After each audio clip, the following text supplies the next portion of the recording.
ভালোবাসা কি সত্যিই বয়স দেখে? মেয়েরা একবার হলেও শুনবে। বলতে চাইনি, শুধু কোনো না কোনো বোনের উপকারে আসবে, তাই বললাম। আর যদি একজন বোনেরও উপকারে আসে, তাহলে আমার ভয়েস করাটা সার্থক হবে। গরিব ঘরের একটি সহজ সরল মেয়ে, নাম তার বৃষ্টি। বাবা মায়ের একমাত্র সন্তান বৃষ্টি। অনেক কষ্ট করে খেয়ে না খেয়ে মেয়েটিকে তারা পড়াশোনা করাচ্ছেন। মেয়েটা পড়ালেখাতেও ফার্স্ট, অনেক মেধাবী একটি ছাত্রী। জিপিএ 5 নিয়ে ঢাকায় একটি ভালো কলেজে ভর্তি হয়েছে। এখানে হোস্টেলে থেকে পড়াশোনা করছে। মেয়েটি অনেক স্বপ্ন দেখত, অনেক লেখাপড়া করে ভালো একটা জব করবে, বাবা মাকে নিয়ে একটু ভালোভাবে বাঁচবে। অনেক মন দিয়ে পড়াশোনা করে যাচ্ছে মেয়েটা। কয়েক মাস পর কলেজের একটা ছেলে বৃষ্টিকে প্রপোজ করল। ছেলেটার নাম ছিল বাবর, ভীষণ ভালো ছেলে। তারপরও বৃষ্টি প্রপোজটা গ্রহণ করেনি। সে বাবরকে বলল, তোমাকে ফিরিয়ে দিচ্ছি না, যদি অপেক্ষা করতে পারো তাহলে ওকে। বাবর বলল, আমি তোমার জন্য সারা জীবন অপেক্ষা করব। এইভাবেই দিন গেল, মাস গিয়ে বছর গেল। এখন বৃষ্টি ফাইনাল ইয়ারে, 2 মাস পর তার ফাইনাল পরীক্ষা। বৃষ্টির এক বন্ধুর বিয়ে, বৃষ্টিকে অনেক মিনতি করে যাওয়ার জন্য রাজি করেছে। এখন বৃষ্টি ভাবছে, বড়লোক বন্ধুর বিয়ে, একটু ভালো করে পার্লারে সাজগুজ করে যেতে হবে। কিন্তু টাকা পাবে কই? সে বাবরকে গিয়ে বলল, আমাকে 1000 টাকা ধার দিতে পারবে? মাস শেষে দিয়ে দেব। বাবর বলল, আচ্ছা দিব। পরের দিন বৃষ্টি চলে গেল একটি পার্লারে তার আরেকটা বন্ধুকে নিয়ে।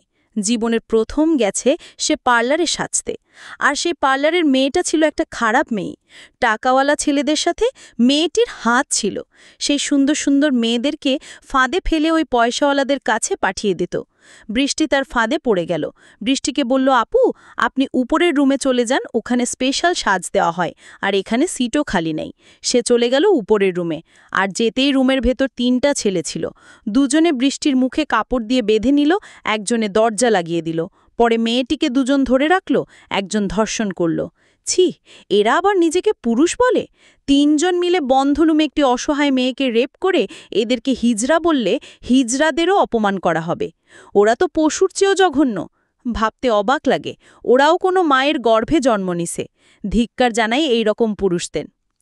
বৃষ্টির বান্ধবী পার্লারের মেয়েটাকে বলল, আমার বান্ধবী কই? সে বলল, তোমার বান্ধবী তো অনেক আগেই চলে গেছে। তারপর সেও চলে গেল।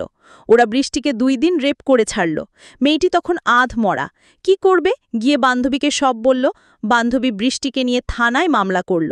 বৃষ্টিকে হাসপাতালে নেওয়া হলো, সত্যি তাকে রেপ করা হয়েছে কিনা তা পরীক্ষা করার জন্য। কিন্তু ডাক্তার টাকা খেয়ে ভুল রিপোর্ট দিল, আর পুলিশ ঘুষ খেয়ে কোর্টে মিথ্যে সাক্ষী দিল। ভালো মেয়েটাকে চরিত্রহীনা বানিয়ে দিল।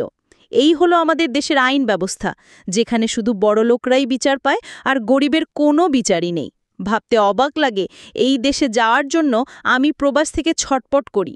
ভাবছি আর জীবনে দেশেই যাব না। এখন এই অসহায় মেয়ে কি সমাজে কিভাবে মুখ দেখাবে? পরের দিনই মেয়েটির ভিডিওটি ইন্টারনেটে ছেড়ে দিল।